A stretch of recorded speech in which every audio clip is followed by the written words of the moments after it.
Pochutla, Oaxaca City Tollway Update. Hi, guys and gals. My name is Fred. My name is Cindy, and we have a YouTube channel called Life in Huatulco. Yes, and this is an invitation to hear our personal opinion about the new toll road from Pochutla, Puerto Escondido to Oaxaca de Juarez. Get our ideas. Remember, it's our experiences that we're relaying, but you do need to watch this if you're going to be driving there this year or 2026. As you can see, there's a lot of construction going on.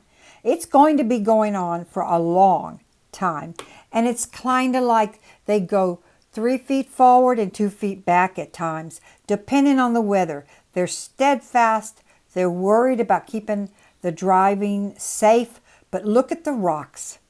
Look at the sand that can fall on you while you're driving, or at night. It's black as the ace of spades, and I'm telling you, you could run into a rock, or we almost hit a sand barge. I kid you not, and it would have made us go over into a cliff. Now, if you're going to have an appointment, as my surgeon wanted to see me, 8 in the morning in Oaxaca de Juarez, well, that means I have to be on the road in the dark, desolate. There's fog. You can't see where the sand barges are and everything, especially if one of the many workers did not move some of these orange markers. And they didn't. They take turns a lot, letting one lane go through while you wait. And then another lane come back the other way and people wait. So if they did not move the markers, you could go over a cliff. You could go into a sand barge. You can't see anything. And don't we know there's been a lot of rain, hurricanes, tropical storms, flooding.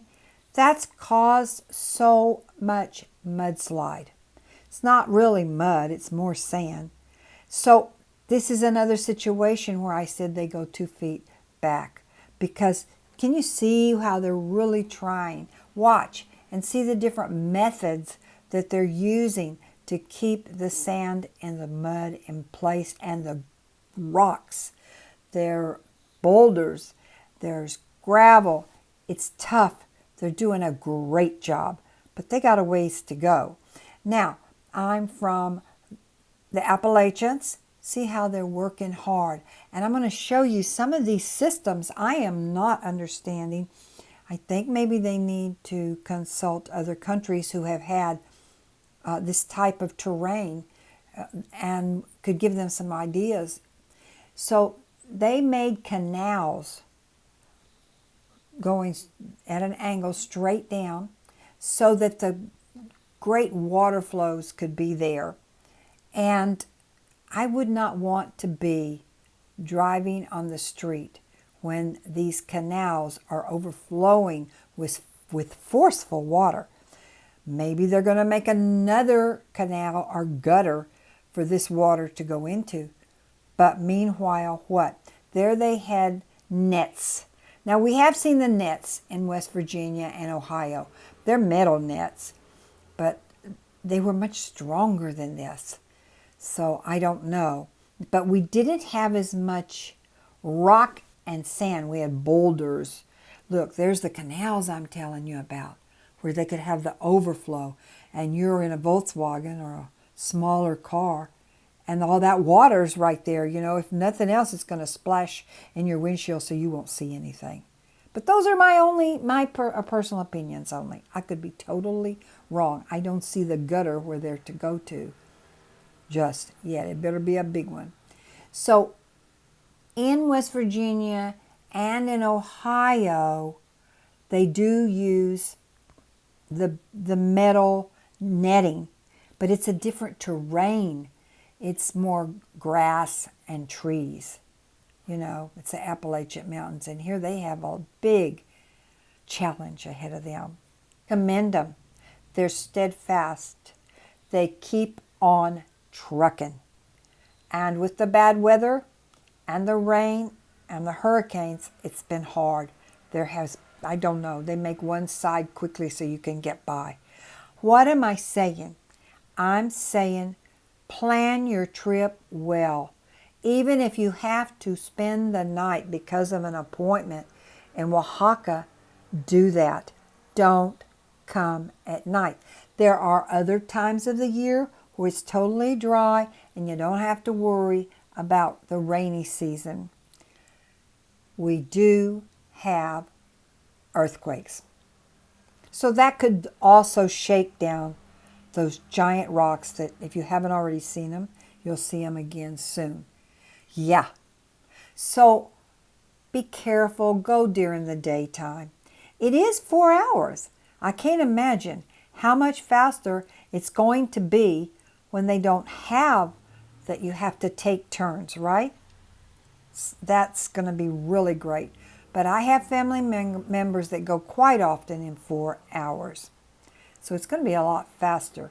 And all the road stops and the caseta, a caseta is where you pay your toll. They do not have, some don't have restrooms yet. Wow. Some don't have coffee shops yet or, like a convenience store. Wow. But at least they have safe parking there to get out and stretch and walk and grab a Coke somebody's selling or a sandwich that you don't really know where that came from. Some do have clean restrooms and they do have toilet paper and they do have a guard. So please come during daylight. Come during daylight.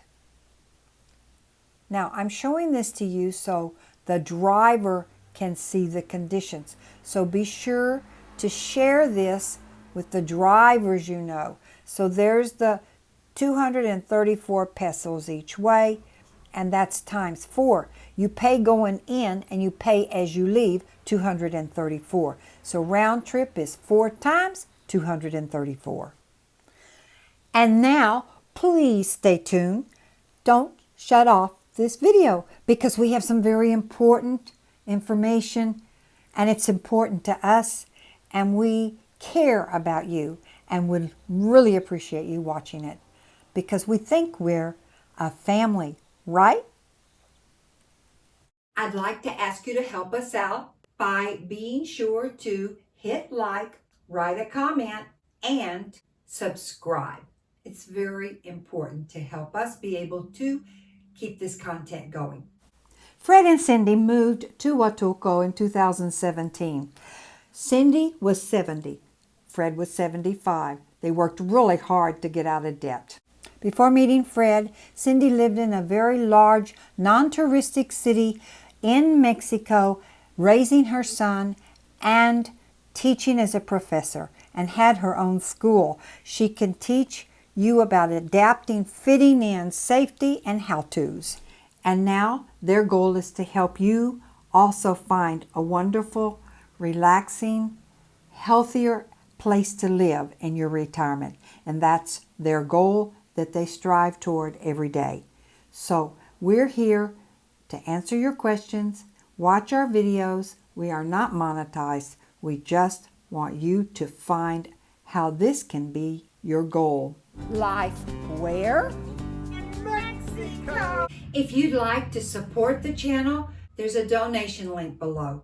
Do you need to be able to open your mail while you're away from the United States? Traveling Mailbox is what we use. They even forward our bank cards to us. It's a great service and the link is below. Life where? Life in Huatulco.